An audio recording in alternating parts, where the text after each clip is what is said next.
주님 내가 광야 가운데 나가 설 수 있는 곳은 바로 그곳이 내 주 예수님께서 계시기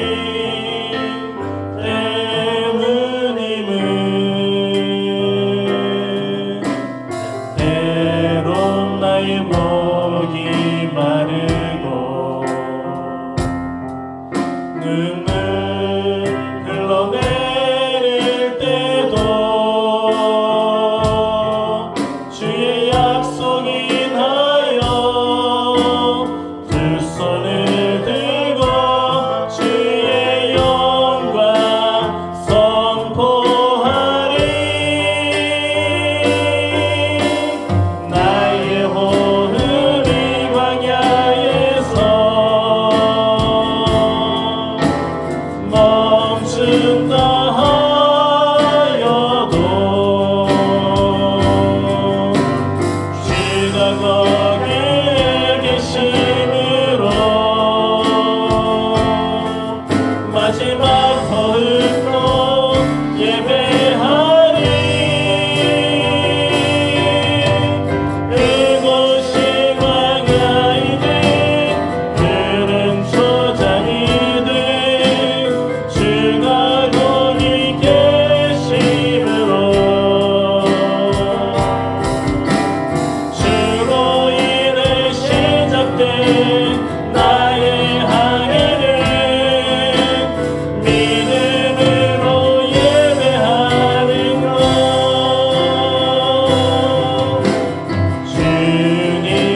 주의 나라가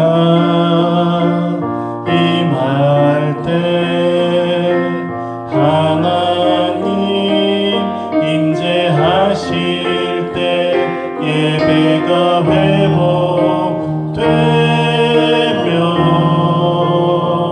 기적은 일어나네. 전능하신 주 영원하신 능력의 통치자 자유가 선포되어 주 백성 돌아오네.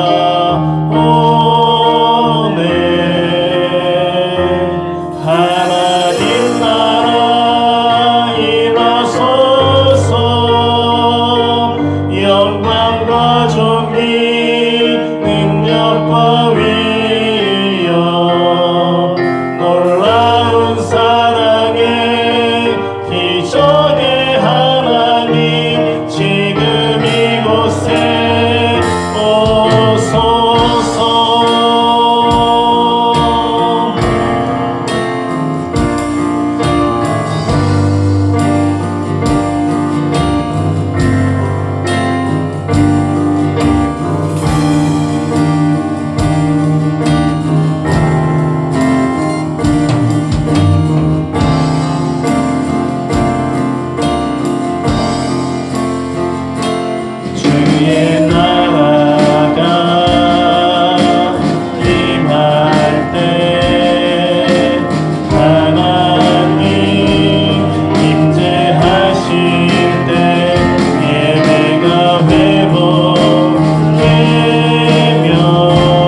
내가 예수님을 만난 것이라.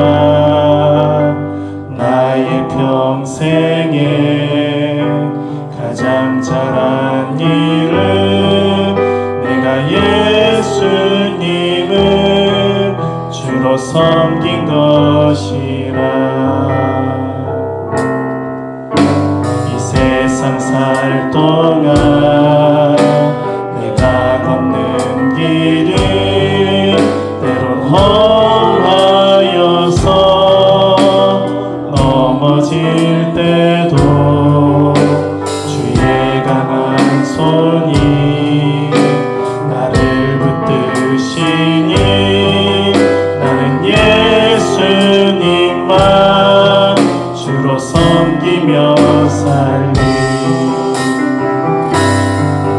나는 주를 섬기는 것에 후회가 없습니다. 내가 걸어온 모든 시간 다 주의 은혜니. 내가 걸어갈 모든 날도 주만 섬기며 살리. 오직 예수 이름 부르며 살아가리라.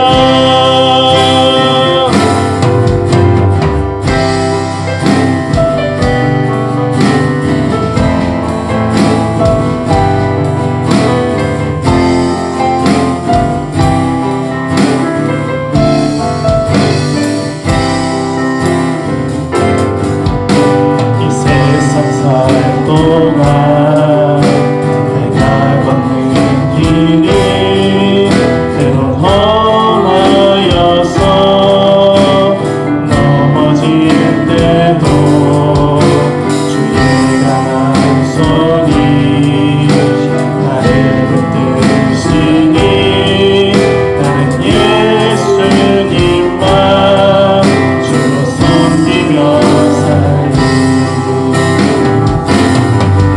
나는 주를 섬기는 것에 후회가 없습니다. 내가 걸어온 모든 시간 다 주의 은혜니. 내가 걸어갈 모든 날도 주만 섬기며 살리. 오직 예수 이름 부르며 살아가리라. 이것이 나의 간증이요. 이것이 나의 찬송일세. 나 사는 동안 끊임없이 주를 찬송하리로다. 나 사는 동안 끊임없이 주를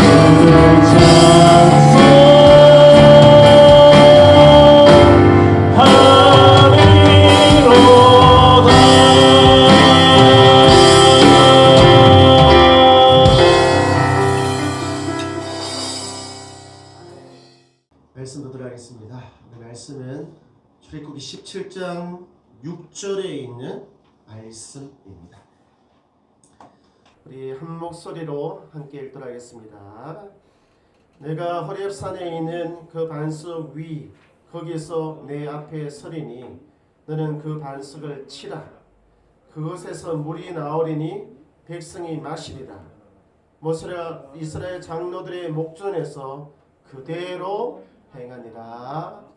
아멘. 우리 말씀의 제목은 조율 한번 해봅시다입니다. 한번 저를 따라서 해볼까요?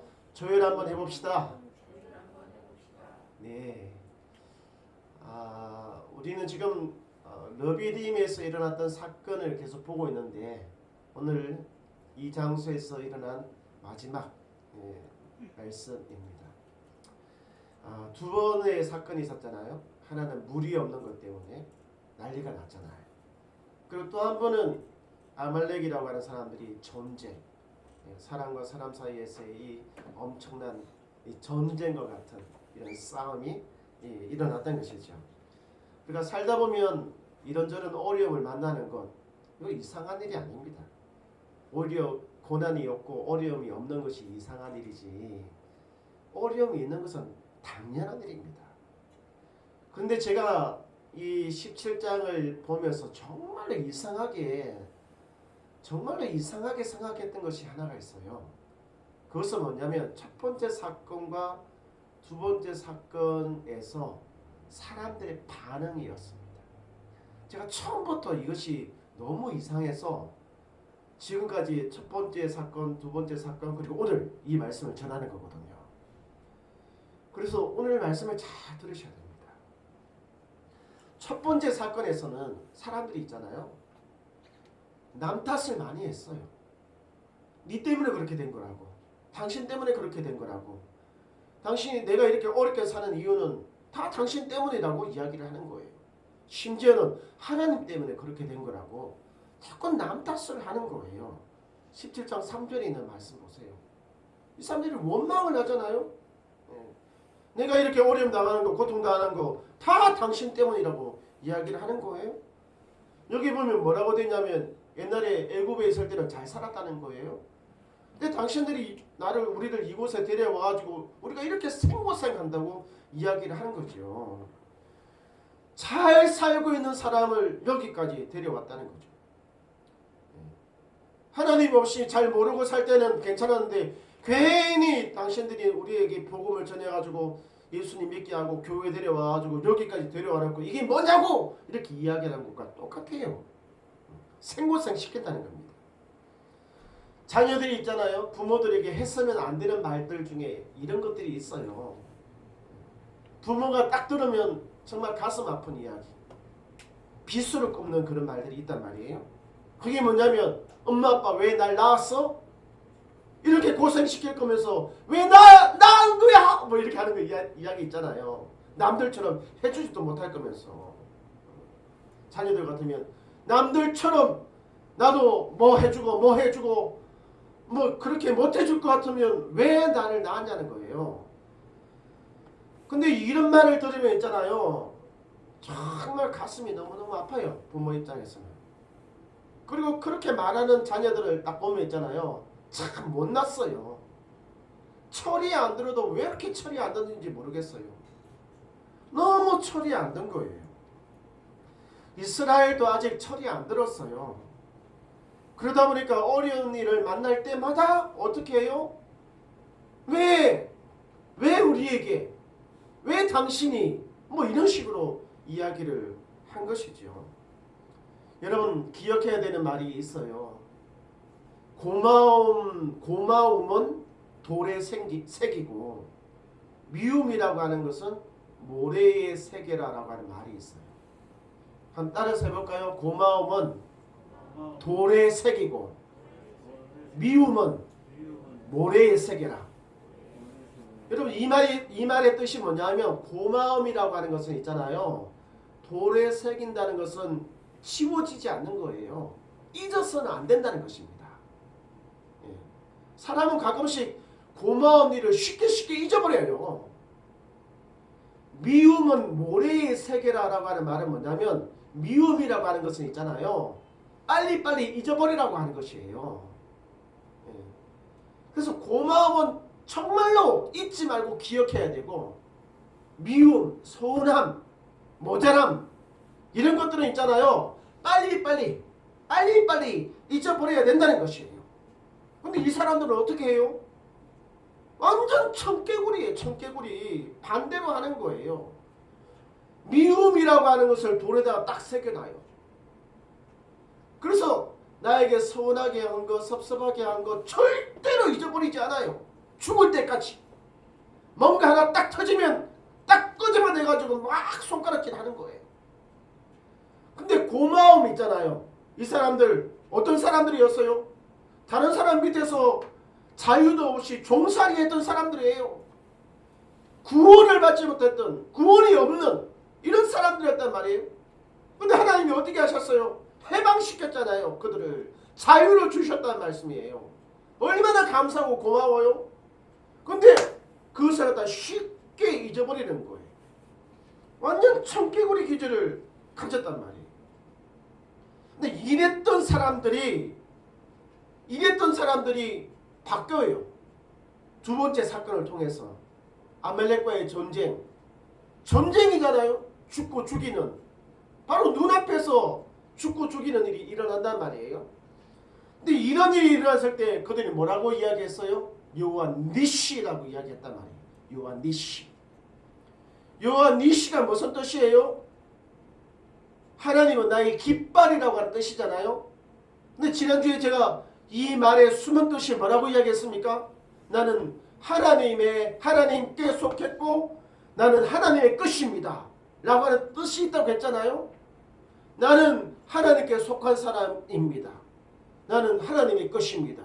아니 조금 전까지는 막 이렇게 하더니 이제는 갑자기 말이죠. 나는 하나님께 속한 사람이에요. 나는 하나님의 것입니다. 아니 같은 입인데도 조금 전에 했던 말과 지금 했던 말이 달라지는 거예요. 한 입에서 두 말을 지금 하고 있는 거잖아요. 저는 여호와 니시라고 이렇게 고백하는 이 사람들의 이 말을 들으면서 있잖아요. 왜 성적맞은 이런 말을 하는 거야? 조금 전에는 딴소리하고 지금은 왜 이런 말 하는 거야? 자, 그런 생각이 막 드는 거예요. 처음부터 이 생각이 들었어요. 아니 사람이 어떻게 갑자기 이렇게 확 바뀔 수 있는 걸까? 제가 그것이 처음부터 너무너무 궁금했어요. 아니 사람이 어떻게 갑자기 이렇게 확 바뀔 수 있어요? 180도? 우리가 흔히 죽을 때 좀 되면 바뀐다고 그러는데 그것도 있잖아요. 17장 8절에 있는 말씀에 보면 그때에라고 되어 있잖아요. 이게 뭐냐면 죽을 때 아니에요. 갑자기 불과 몇 시간 안에 확 바뀌는 거예요.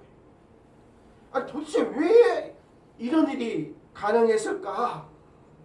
너무너무 궁금한 거예요. 출애굽기 17장 우리 성도님 이런 의문을 가지고 있잖아요. 다시 한번 읽어보세요. 도대체 어떤 것이 있었길래 무엇 때문에 이 사람들이 과거에는 하나님을 원망하고 하나님 탓을 했지만 이제는 나는 하나님께 속했어요. 나는 하나님의 것입니다라고 확 바뀌게 됐을까요? 저와 여러분의 인생 가운데서도 있잖아요. 이런 특별한 어떤 사건이 있습니다. 확 바뀌게 되는 사건들 말이죠.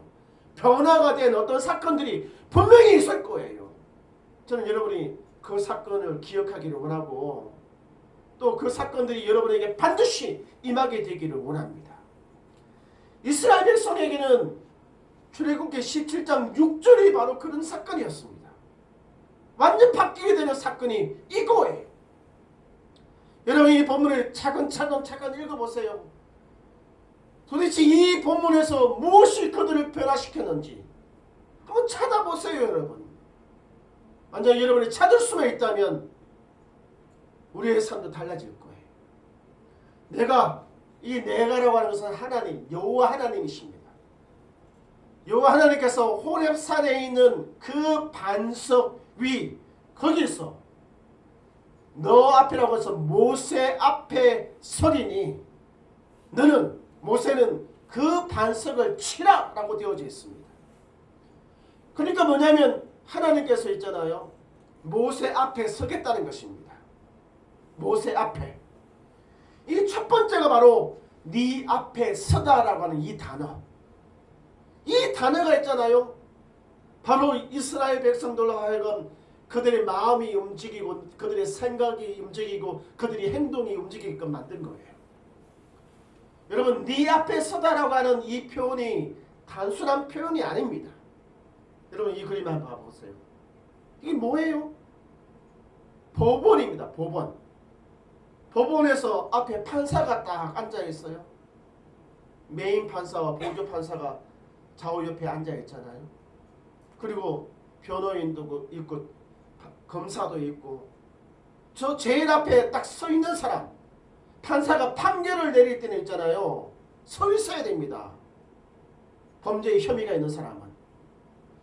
그러니까 뭐냐면 하나님께서 모세 앞에 서겠다는 걸 하는 것은 뭐냐면 하나님이 죄가 있는지 없는지 판결을 받겠다라고 하는 것을 의미를 한다는 거예요.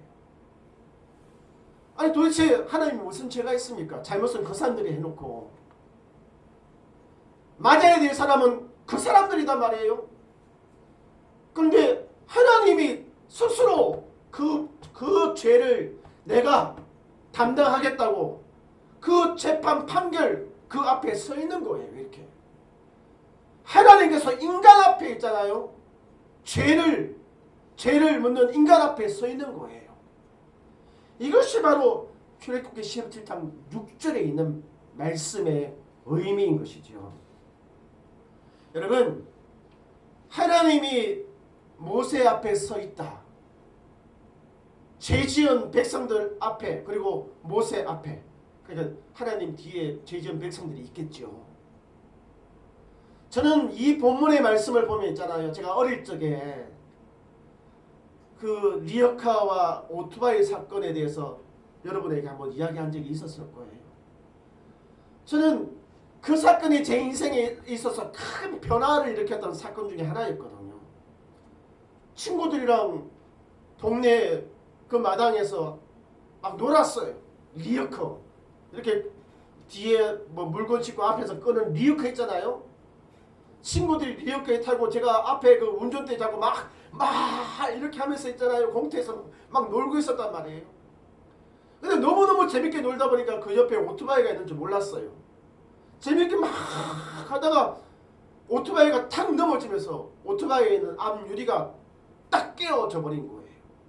난리가 난 거죠. 조금 전까지 그렇게 재밌게 놀았는데 친구들이 일단 겁이 나가지고 다 도망가기 시작했어요. 자기 집으로 다 가버리고 저도 집으로 가고 말이죠. 숨어 있었어요. 말 안 하고. 근데 오토바이 주인이 뭐라고 했어요? 막 찾아다녔잖아요. 누가 했어? 누가 했어? 누가 했어? 친구들을 만났는데 광영이가 했어요. 아니 같이 놀았는데 왜 나만 그렇게 됐는지 말이죠. 운전대 잡았다는 이유 때문에 다 손가락을 저에게 이렇게 하는 거예요. 광영이가 그렇게 했어요. 나는 억울해 죽겠는데 광영이. 근데 그 아저씨가 저희 집에 와가지고 광영이 나오라 그래. 광영이 나오라 그래. 오토바이가 딱 그딴 식으로 만들어 놓고 말이지. 해가지고 제가 겁이 나가지고 저 앞에 나가지도 못하고 저희 어머니가 나가가지고 왜 그래요 하니까 광영이가 이렇게 해놨어요. 우리 어머니가 너무너무 미안해가지고 말이죠. 미안하다고. 내가 자식을 잘못 키워서 그런 거라고 용서해달라고. 그리고 배상해주겠다고 막 그렇게 했단 말이에요. 그래도 그 사람 화가 안 풀렸는지 말이죠. 자식을 그딴 식으로 키워가지고 말이지. 요즘 같으면 막 난리가 나겠지만 그 당시에는 있잖아요. 다 이렇게 앞에서 미안하다고 막 했단 말이에요.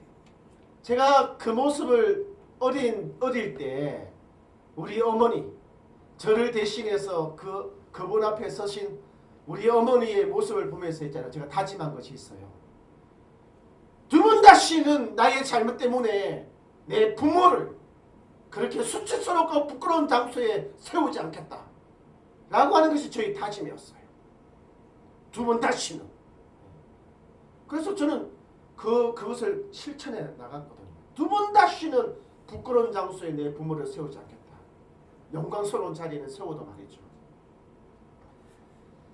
부모가 자식 앞에서 이렇게까지 했는데 아직도 처리 안 되면 있잖아요. 사람들이 손가락질합니다. 뭐라고 하는지 아세요? 네 부모가 너를 위해서 그렇게까지 했는데 네가 그래? 네가 사람이야. 네가 짐승이야. 짐승도 네보다 더 낫겠다. 이런 말 한단 말이에요. 여러분, 하나님이 모세 앞에 서고 백성들의 잘못 때문에 재판을 받는 장면을 보면서 있잖아요. 처리된 사람이라면 가슴에 울림이 있어야 돼요. 아, 나 때문에 하나님이 이렇게 고통을 당하시는구나. 부끄러운 자리에 서게 되었구나 라고 말이죠. 소리 들어야 됩니다. 저는 이 사건이 바로 이 백성들을 변화시킨 굉장히 중요한 사건이라고 확신합니다. 두 번째는 뭐냐면 그 반석을 치라라고 하는 것이에요. 그 반석을. 여러분, 이 본문이 얼마나 중요한지 있잖아요. 사도 바울이 이 본문을 갖다가 인용을 했어요. 반석을 치라라고 하는 것은 뭐냐면 그 반석, 그냥 반석이 아니에요. 그 반석이에요. 그 반석. 그리고 고린도전서 10장 4절은 뭐냐면 다 같은 신령한 음료를 마셨으니 이는 그들을 따르는 신령한 반석으로부터 마셨다. 이 신령한 반석이 바로 그 반석이에요. 그 반석. 그 반석은 뭐라고 이야기하고 있습니까? 예수 그리스도. 예수 그리스도라고 하는 의미가 있다는 거예요. 그 이미지를 사도 바울이 묵상하면서 성령님께서 깨닫게 하신 것이 뭐냐면 바로 예수 그리스도의 고난의 사건들을 바로 이 본문이 보여주고 있다는 거예요. 치라라고 하는 것은 예수님의 고난 그리고 그분의 죽음, 십자가의 죽음을 의미를 하고 있는 것이죠. 그래서 우리는 이 본문을 볼 때 있잖아요. 사도 바울이 그랬어요. 아, 예수님께서 나의 잘못 때문에 저렇게 고난을 당하셨구나 라고 하는 사실을 알게 된 거예요. 나 때문에 그렇게 되었다 라고 하는 거 말이죠. 우리가 이 사실을 알면 있잖아요. 사람이 바뀌어야 됩니다. 변화되어야 됩니다. 제대로 예수님을 만나면, 제대로 예수님을 알게 되면 사람이 바뀌어야 돼요. 사도 바울이 그랬어요. 180도 바뀌었잖아요. 하루아침에 말이죠. 저는 이 두 개의 사건을 보면서 있잖아요.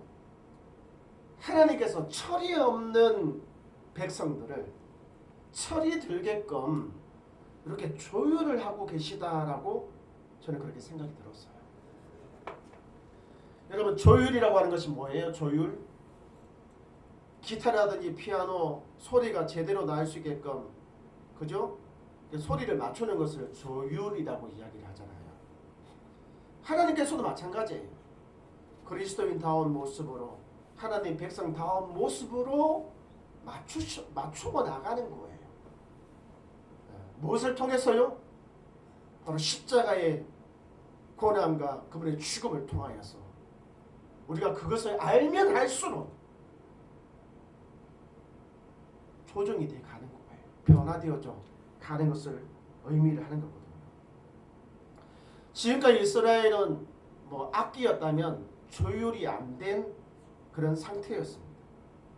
그래서 그 사람들은 조율이 안 되다 보니까 내뱉는 말마다 이상한 말을만 하는 거예요. 하나님을 믿는 사람들이 왜 저렇게 행동하는 거지? 하나님을 믿는 사람들이 왜 저렇게 말을 하는 거지? 도대체 이해가 안 되었는데 하나님이 조율의 과정을 통하여서 이제야 제대로 그리스도인다운 행동을 하는구나. 이제야 제대로 그리스도인다운 말을 하는구나 라고 이렇게 조율을 하셨다는 거예요. 조율을 할 때 굉장히 중요한 것이 뭐냐면 기준음, 표준음이라고 하는 것이 있어요. 여러분 이거 있잖아요. 기타를 맞춘다든지 뭐를 맞출 때 그 표준음, 기준음을 잡을 때 사용을 하는 도구죠. 그래서 띵 울리고 귀에다가 대고 그 음을 갖다가 소리로 이렇게 맞추는 거예요. 그 음을 기타 줄이라든지 이렇게 맞추는 거거든요. 여기에 맞춰야 돼요. 기준음에다가. 바울은 이 기준음, 표준음을 뭐라고 이야기하냐면 예수 그리스도. 예수 그리스도라고 이야기를 하는 거예요. 그래서 예수 그리스도를 기준으로 해가지고 우리의 생활의 패턴을 맞추는 거예요.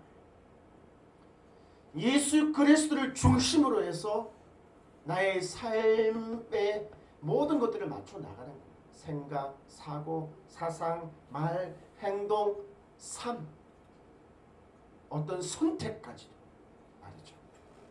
여기에 맞추는 거예요. 그것이 조율이라고 하는 것입니다. 조율. 나는 여러분들이 그리스도 예수를 중심으로 조율했으면 좋겠어요. 요즘은 우리 학생들도 마찬가지지만 모든 삶의 패턴이 학원, 학교에 다 맞춰져 있잖아요. 우리 성도들은 직장에 맞춰져 있어요. 여러분 그렇게 하지 마십시오. 예수 그리스도 그분을 중심으로 여러분의 시간표를 짜십시오. 그것이 조율이에요. 조율. 난 여러분들이 조금 더 조율을 했으면 좋겠습니다. 때로는 있잖아요. 좀 조율하는 것이 좀 어렵게 느껴지는 사람들이 있어요. 제 같은 사람들이 그래요. 저도 사실 처음에 뭐 이렇게 장로님들이랑 교육자들이랑 뭐 중창단 해가지고 이렇게 뭐 이렇게 레슨 받고 막 그럴 때 요걸로 띵 해가지고 뭐 소리 맞추고 했는데 저는 못 맞추겠더라고요. 결국 지휘자가 아이고 목사님은 빠져야 되겠습니다 해서 그냥 빠졌는데, 그래서 제가 지금도 있잖아요. 기타 줄 조율할 때 못합니다. 잘 안 돼요. 이 귀가 잘못됐는지 뭐가 잘못됐는지. 그래서 제가 도움받는 것이 뭐냐면 이 튜닝기라고 하는 것을 도움받아요. 기계, 튜닝기. 이 우리 신앙생활에 있어서도 있잖아요. 이 튜닝기와 같은 역할을 누가 하느냐? 내 주변에 있는 사람들, 또는 성경에 있는 그리스도 예수를 따랐던, 그의 표준음을 듣고 따라갔던 사람들, 그 사람들이에요. 우리 주변에도 있잖아요. 그냥 사람들 말고 신실한 그리스도인들 말이죠. 신실한 그리스도인들, 그리스도 예수를 표준음으로 삼고 그분의 삶을 따라서 살려고 발버둥치는 그런 사람들이 이것과 같은 역할들을 우리에게 해줄 수 있다는 거예요. 절대적이진 않지만 도움은 받을 수 있다는 것이죠. 목회자로서 저에게 이런 도움을 주는 사람들이 있어요. 그것은 제가 사역했던 하면서 섬겼던 목사님들, 뭐 그렇게 해봤자 두 분밖에 안 돼요. 전도사 때 한 분, 강도사, 부목사 때 한 분, 두 분이거든요. 저는 어떤 선택들을 할 때, 어떤 결정들을 할 때 이 두 분의 모습을 늘 떠올려요. 목사님이었다면 어떻게 했을까? 물론 예수님이었으면 어떻게 할까 하지만 답을 못 찾을 때 있잖아요. 그때 목사님이라면 어떤 선택을 할까? 어떻게 하실까? 라고 말이죠. 그러면 목회자로서 어떻게 그래 가야 되겠다는 것이 대충 나와요. 저는 그분들을 통해서 있잖아요. 교회를 섬기는 자세, 그리고 무엇보다 성도를 대하는 태도, 이것을 굉장히 많이 영향을 받고 있어요. 그분도 이렇게 하셨지. 내가 잘 모를 때 그분을 따라가면 되겠다. 왜냐하면 그분은 신실한 그리스도인과 동시에 신실한 목회자였기 때문에 그래요. 청년 때는 교회 장로님들, 참 좋은 장로님들이 많았어요. 교회를 위해서 금식하고 기도하고 헌신했던, 그리고 어린아이처럼 춤도 추고 정말 그 해맑았던 그 장로님들 말이죠. 이분들이 저의 이런 기능들을 이렇게 하면서 저의 삶을 조율하는데 굉장히 도움이 되었어요. 여러분, 우리 성도들도 있잖아요. 성경에 기록된 말씀과 그리스도 예수, 이분을 표준으로 삼고 있잖아요. 조율하세요. 만약에 그것이 잘 안 된다면 여러분 주변에 이 믿음의 길을 신실하게 걸어가고 있는 사람들, 목회자들, 성경에 예수님의 발자국을 따라갔던 그분들의 도움을 여러분들이 받고 조율하시기 바랍니다. 조율. 이제 말씀을 마무리하도록 하겠습니다. 저는 우리 성도들이 기준음을 좀 잘 잡았으면 좋겠다 싶어요. 첫 번째 기준음이 틀려버리면 모든 줄의 음이 다 틀려버립니다. 나는 여러분에게 질문을 하고 싶습니다. 여러분은 무엇을 여러분의 기준음으로 잡고 신앙생활을 하고 있습니까? 그것을 기준음으로 잡고 모든 시간 관리와 모든 것들을 다 조정하고 있습니까? 분명하게 예수 그리스도, 그분을 저와 여러분의 신앙의 표준음으로 잡고 이 길을 걸어가게 되기를 주의 이름 축원드립니다. 만약 그렇게 하지 못한다면 그 길을 따라갔던 수많은 인물들, 선지자와 사도들, 그리고 속사도들의 그 신앙의 걸음들을 우리들이 따라가기를 원합니다. 이제 이스라엘 백성들은요, 르비딤을 지나서 호렙산, 우리가 신의 산이라고 하는 곳으로 가게 됩니다. 바로 이곳에서 본격적으로 조율하기 시작해요. 무엇을 통해서요? 우리가 잘 알고 있는 이 계명들과 특히 십계명을 통하여서 그들의 모든 것들을 조율하기 시작해요. 그래서 저는 다음 달부터 이 특히 시내산에서 점거되어졌던 말씀들 가운데 십계명을 통하여서 저와 여러분의 삶을 조율하는 그런 과정들을 함께 하기를 원합니다. 할렐루야. 우리 이 시간 함께 찬양하도록 하겠습니다. 예수로 나의 구주 삼고.